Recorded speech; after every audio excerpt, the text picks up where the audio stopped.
قابل قدر واجب الاحترام بزرگوں دوستو، السلام علیکم ورحمۃ اللہ وبرکاتہ۔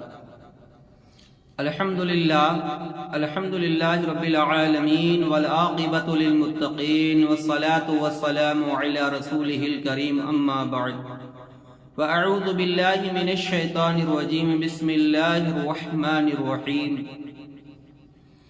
ان اللہ وملائکتہ یصلون علی النبی یا ایھا الذین آمنوا صلوا علیہ وسلموا تسلیما۔ اللہم صل علی سیدنا مولانا محمد وبارک وسلم صلاۃ و سلاما علیک یا رسول اللہ صلی اللہ تعالی علیہ وسلم۔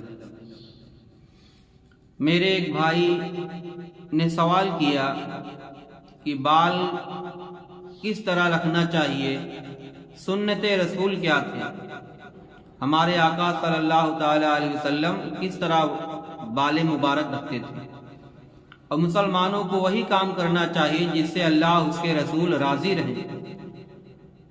تو بال مبارک، گیسوئے مبارک آقا صلی اللہ تعالی علیہ وسلم تین طرح کے رکھتے تھے، ایک آدھے کان کی لو تک، ایک آدھے کان تک، ایک کان کی لو تک، اور دوسرا شانوں تک، یعنی کندھے تک، کندھے کے نیچے نہیں، کندھے تک۔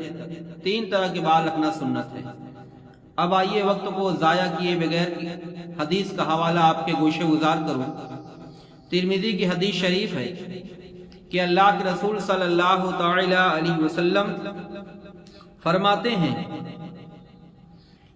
کہ بال مبارک کانوں تک تھے، چونکہ بال بڑھنے حال چیز ہے، جس صحابی نے دیکھا وہی روایت کر دیا۔ حضرت انس نے نصف کانوں تک بیان فرمایا، یعنی حضرت انس رضی اللہ تعالیٰ کہتے ہیں آدھے کان تک دیکھا تو فرما دیا کہ سرکار کے بال مبارک آدھے کانوں تک تھے۔ جس نے اس سے زیادہ بڑھے دیکھے اس نے اسی قدر، اسی مقدار کو روایت کی ہے۔ اور پورے کانوں تک گیسو رکھنا بھی سنت ہے۔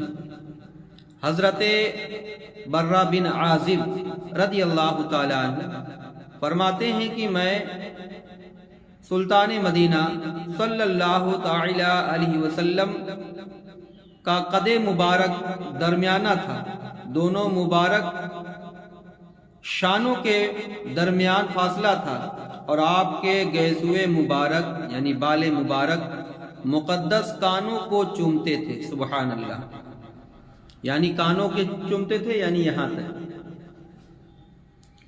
اور کندھے تک رکھنے کے بارے میں حدیث ترمذی کی ہے، ام المومنین حضرت سیدنا عائشہ صدیقہ رضی اللہ تعالی عنہا فرماتی ہیں کہ میرے سرکار صاحب معراج صلی اللہ تعالی علیہ وسلم ایک ہی برتن سے غسل کیا کرتے تھے، اور میرے آقا کے سر اقدس پر جو بال مبارک ہوتے وہ کان مبارک کی لو سے ذرا نیچے ہوتے تھے، اور مبارک شانوں کو چومتے تھے، یعنی کندھے مبارک تھے۔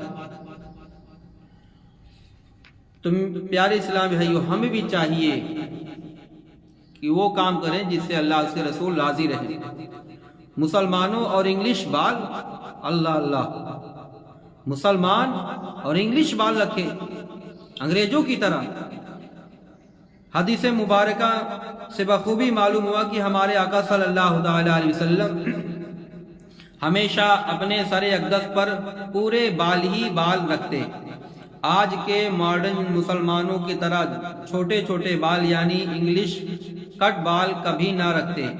ہاں اتنا ضرور ثابت ہے کہ آپ نے جب عمرہ ادا کیا اور جب حج ادا کرنے کی سعادت حاصل کی تو اس وقت احرام سے باہر ہونے کے لیے میرے آقا نے حلق کرایا، یعنی سر مبارک کے تمام بال اتروا دیے، سر مڑوا دیے۔ اور بیچ سے مانگ نکالنا سنت ہے۔ کافی لوگوں کو یہ نہیں پتا کہ بیچ سے بال نکالنا چاہیے کہ نہیں نکالنا چاہیے، تو بیچ سے مانگ نکالنا سنت مبارکہ ہے۔ سبحان اللہ، اللہ ہم سبھی کو عمل کی توفیق عطا فرمائے۔